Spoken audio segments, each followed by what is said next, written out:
Zuhdi Jasser is the founder of the American Islamic Forum for Democracy. That's AIFdemocracy.org. Former U.S. Navy Lieutenant Commander, past president of the Arizona Medical Association. His book is A Battle for the Soul of Islam, An American Muslim Patriot's Fight to Save His Faith. We've talked to Dr. Jasser on many an occasion about where we are in this world and terrorism and the Middle East and Syria particularly, and with Dr. Jasser's family ties to Syria, so his family there. Zuhdi, 2015, how much worse off are we than when you and I were talking about this issue, say, 2 or 3 years ago?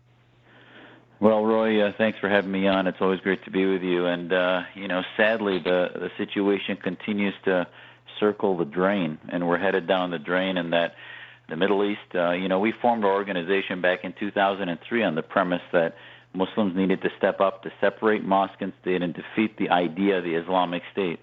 And sure enough, sadly, our fears came to fruition and validation with the formation of the most evil entity on earth now, which is ISIS. And ISIS is basically a byproduct of a failed Syria policy, a failed anti-Assad policy, and the inability of the West to really, in the Arab awakening, get behind liberal movements in the West.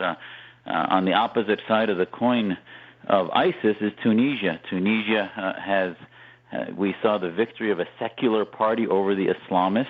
We saw the unification of moderates against the Islamists, and they won, though they remain weak, but they won an election, and that's what I hope we can begin to look at the way for a solution out of this mess that's just becoming more and more of a global jihadist threat everywhere we are. Something I said earlier to a guest this hour, and I want to run it past you. You mentioned Tunisia. So a week ago, the world was reacting to terror attacks, which claimed 67 lives, Tunisia, Kuwait, and France. Today, Zuhdi, it's almost forgotten, but people aren't talking about it. What does that speak to? Have we become, I don't know what the word is, not comfortable, but does it not impact as much, or what's going on? Well, this is where the bully pulpit of the president and the world leaders in the West is so important. When President Reagan was fighting the Soviets in the Cold War, there was no hot nature to it. It was a Cold War.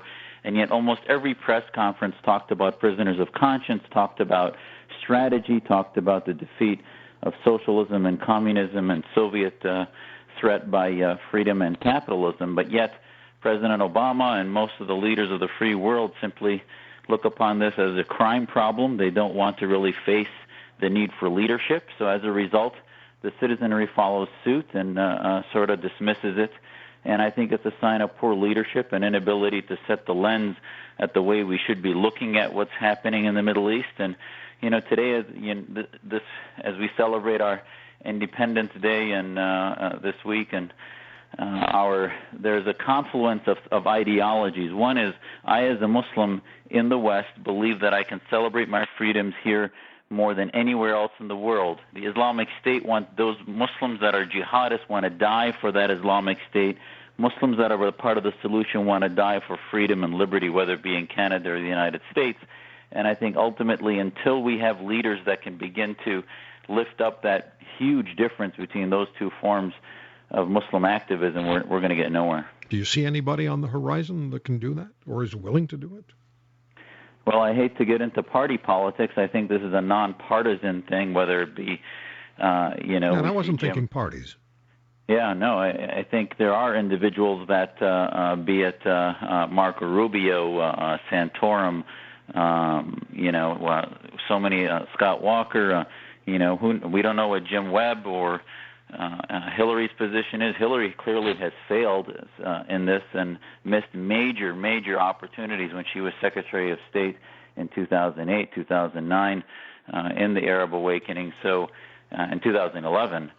So ultimately, the issue is we want a leader that can begin to identify that we need to take sides within the House of Islam, that there is a major shift happening between modernity and theocracy within the house of and consciousness of Islam, and that we in the West can't sit this out and pretend this is a new normal, that we just sort of stay from abroad and do nothing about it. Yeah. I only have a few seconds, but I look at Western political leaders in this issue, and they appear to me to be like somebody who's driving a car and they slam on their brakes and they turn the wheel to avoid an accident, but they don't recognize they're on ice.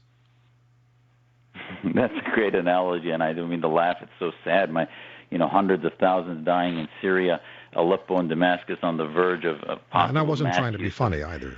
No, you're right. It is, and the sad thing is that in today's world, where are we going to go from here? What's the next step? I thank you for the time. Run out of time. It's been an energizing hour. Thank you so much. We'll have you back for sure.